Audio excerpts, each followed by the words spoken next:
The galactic fear of the ordinary. The Galactic Union prided itself on discipline, structure, and precision. Across hundreds of star systems, wars have been fought and won not by raw courage or desperation, but by mathematics. Victory was calculated.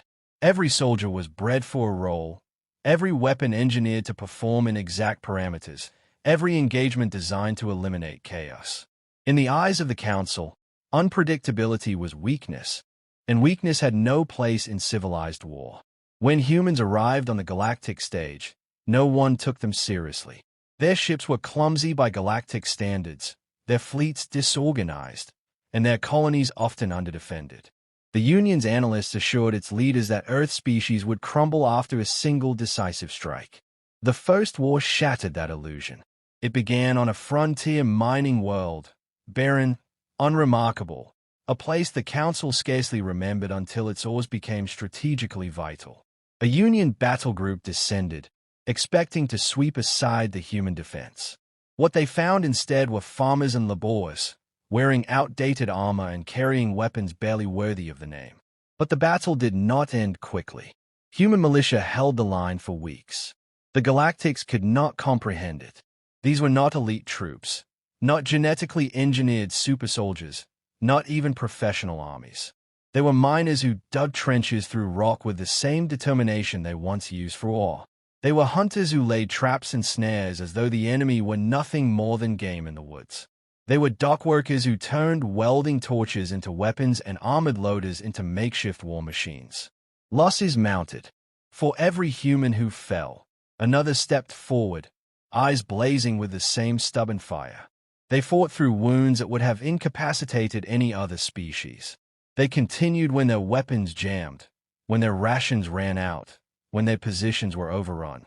It was not training, nor strategy. It was refusal. For the first time in centuries, the Union's finest shock troops hesitated. They began to whisper. They had expected victory. Instead, they saw a people who would rather die than yield, who laughed in the face of precision strikes and returned with improvised rockets built from scrap metal. Soldiers who, when cornered, fought with bare hands and teeth. The Council ordered more troops, heavier weapons, overwhelming numbers. It made no difference. The planet eventually fell. Yes, but the cost was staggering. And across the Union, a new phrase spread like infection: ordinary humans. That phrase carried more fear than anyone admitted. If untrained laborers, men and women with no heritage of war, could drag down entire battalions, what then of Earth's professional soldiers? What then of those trained and hardened not by desperation, but by intent? In time, reports arrived of other fronts. Colonists arming themselves with hunting rifles had held off mechanized divisions. A group of mechanics, stranded on an outpost, dismantled their own habitats to construct artillery cannons from air recyclers. Even when they lost, they inflicted such devastation that victories felt like defeats. Admirals began to mutter that humans fought like predators, not soldiers. Their strategies were not elegant but instinctive. Their lines were not orderly but resilient. They adapted in hours where others required decades of doctrine. And beneath it all, one truth gnawed at every commander. If this was what humans called ordinary, then the galaxy was unprepared for whatever else they had in reserve. Whispers soon became legend. Union scouts reported hearing the tame special forces from captured transmissions.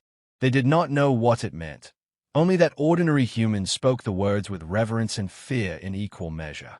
The title itself was enough to send shivers through command chambers. If the ordinary could not be broken, what would the extraordinary do? By the close of the first year of conflict, the Union had fought many battles but one little peace. Every officer, every counselor, every soldier carried the same question in the back of their minds. It was not whether humanity could be defeated. They still believed they could crush Earth eventually, but at what cost? And behind that unspoken fear lingered a darker thought, one no one dared voice aloud. The humans had only shown the galaxy their ordinary shadows of the special forces. The Galactic Union's fear was no longer contained to the frontier. Reports of human resistance spread like wildfire, infecting every rank and every council chamber. Soldiers whispered of miners who fought off entire platoons, of colonists who held ground with nothing but hunting rifles.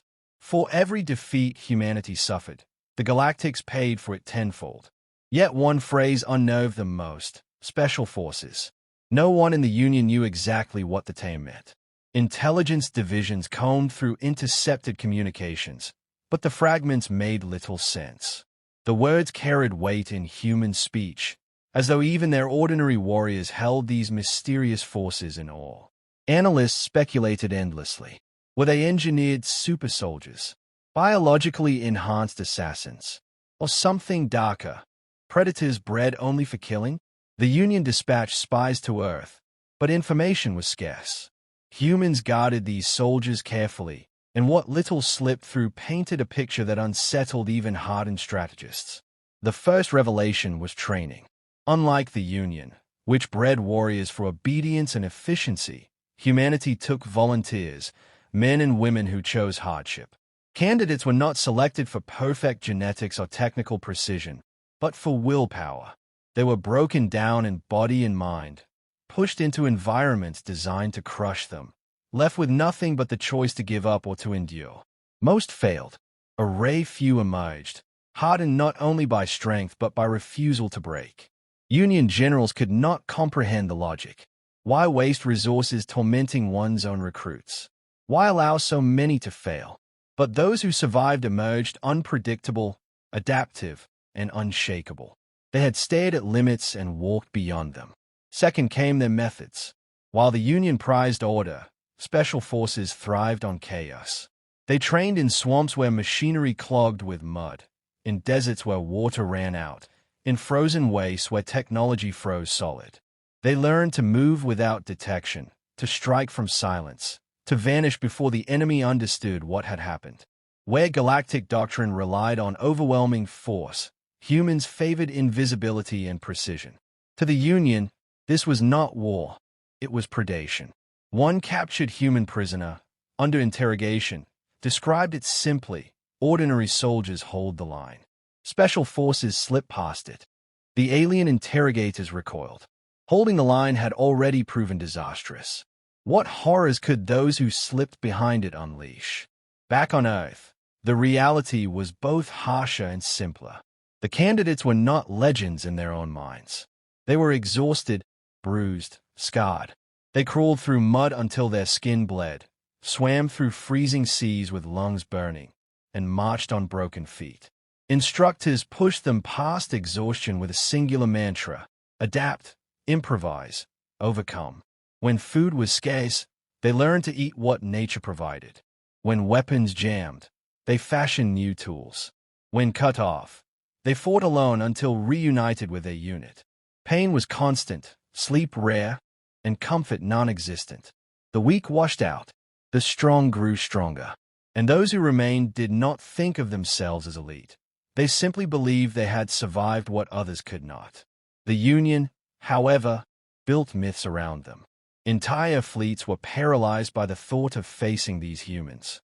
Stories spread that special forces could see in total darkness, breathe in poison atmospheres, and march without food for weeks. Rumors told of soldiers who kept fighting even after grievous wounds, refusing to fall until the mission was complete. Fact and fiction blurred, but the effect was undeniable. The galaxy was already afraid of soldiers it had not yet faced. One admiral, after reviewing scattered intelligence, made a chilling observation before the council. We feared the ordinary humans because they would not break. If their special forces exist, they will not bend, and they will not be seen until they choose to strike. The council chambers fell silent.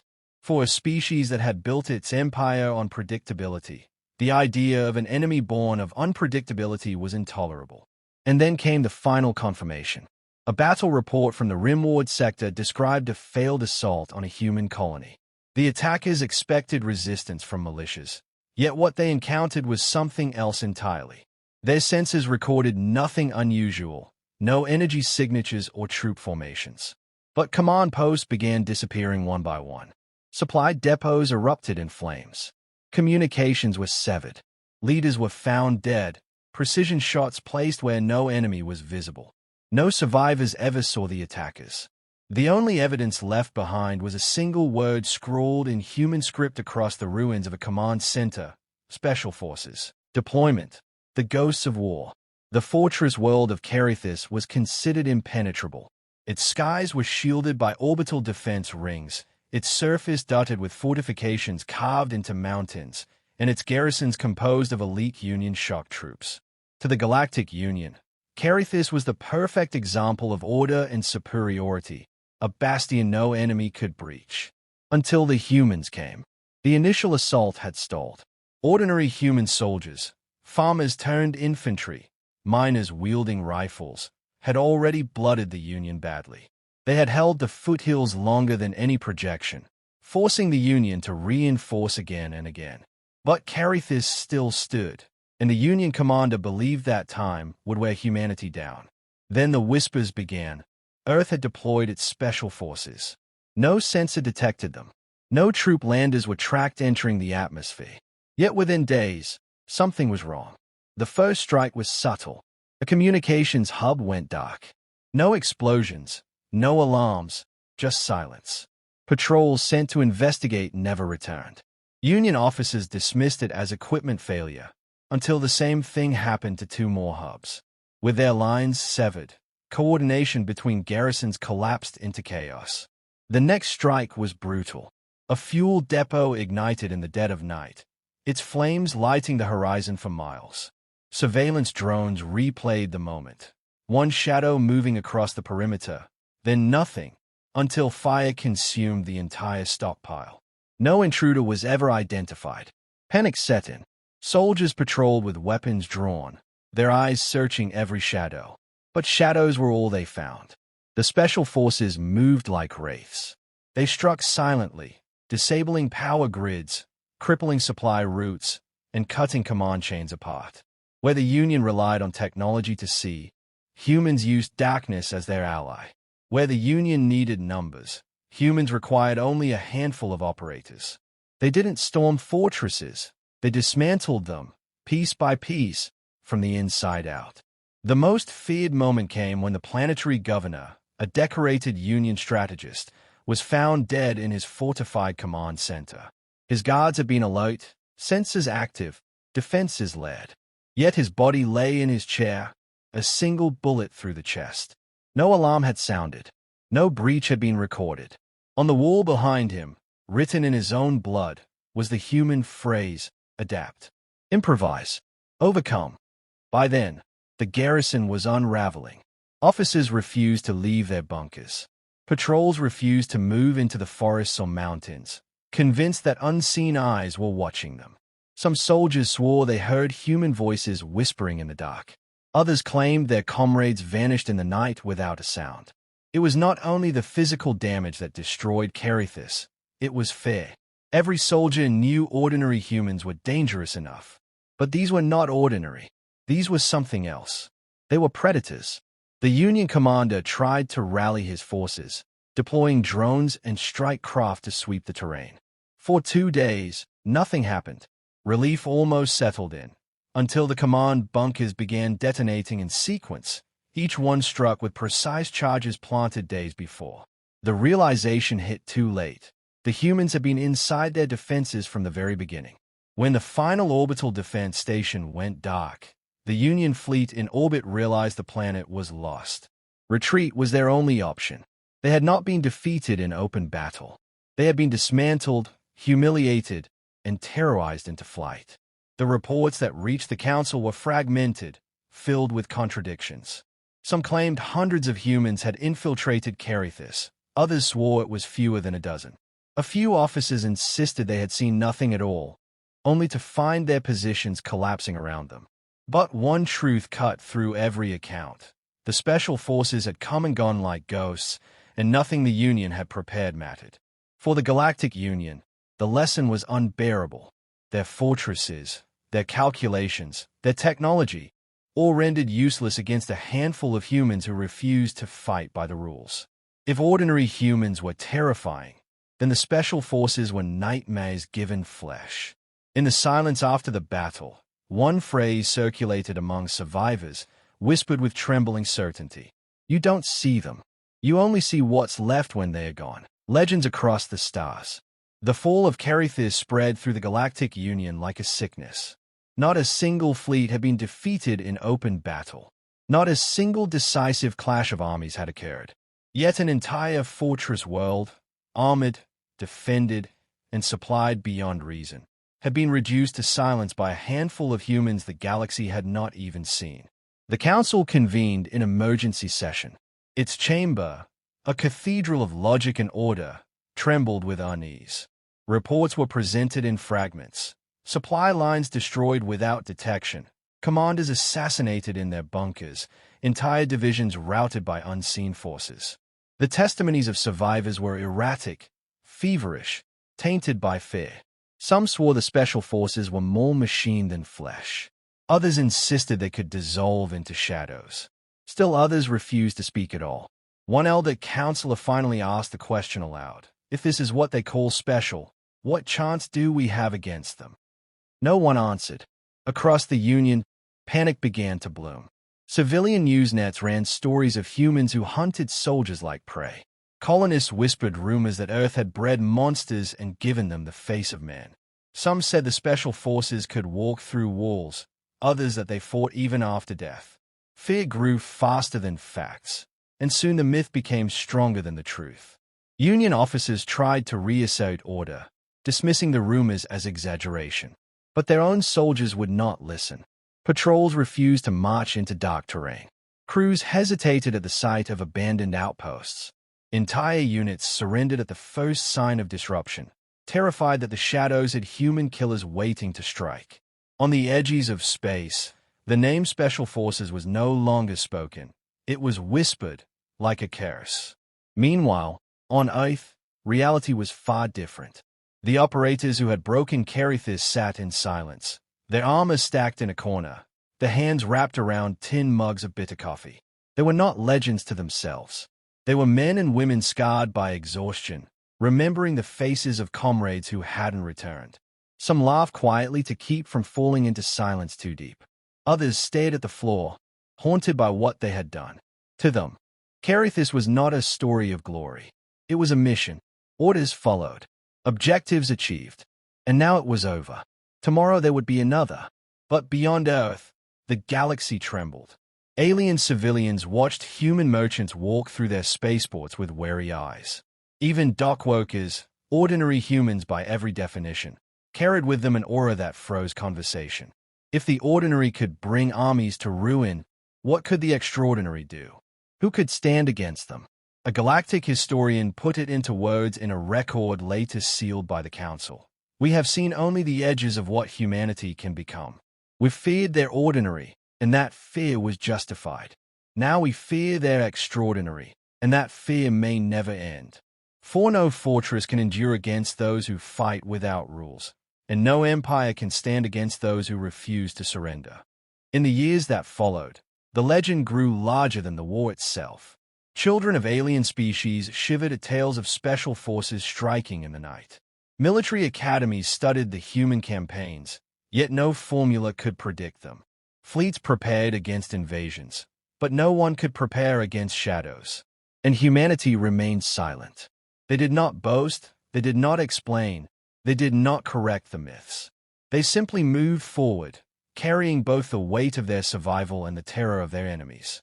For every galactic who believed humanity was monstrous, there was another who saw the truth, that humans were not born of cruelty, but of necessity. They did not fight because they loved war. They fought because they could not afford to lose. And in that refusal lay the heart of their power. The galaxy had already feared the ordinary. Now it had met the extraordinary, and it understood something chilling. Humanity's potential was without ceiling. Today there were special forces. Tomorrow there would be something more. In the dark silence of the council chamber, long after Carithys was lost, one strategist voiced the thought on every mind, though none dared agree aloud. If this is the beginning of humanity's story among the stars, it may also be the beginning of the Union's end.